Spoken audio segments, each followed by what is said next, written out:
બાળક ખૂબ રડતું હોય ત્યારે તેને શાંત કરવા માટે મોઢામાં ચૂસણી કે પેસિફાયર આપવું જોઈએ કે નહીં? શું તેનાથી બાળકના દાંત ખરાબ થાય છે? ચાલો જાણીએ એની પાછળનું medical science.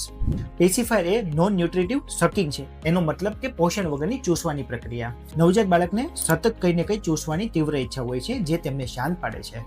American academy of paediatrician ઊંઘતી વખતે પેસિફાયર આપવાની ભલામણ કરે છે કારણ કે તેનાથી સડન ઇન્ફન્ટ ડેથ સિન્ડ્રોમનું જોખમ પણ નોંધપાત્ર રીતે ઘટે છે.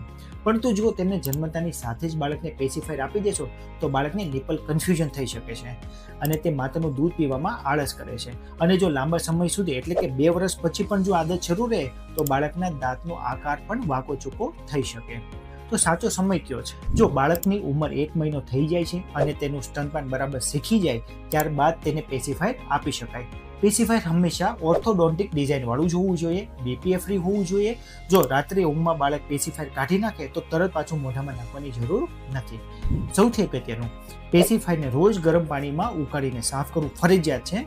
6 મહિનાથી 1 વર્ષની વચ્ચે ધીમે ધીમે તમે આદત છોડાવી શકો છો.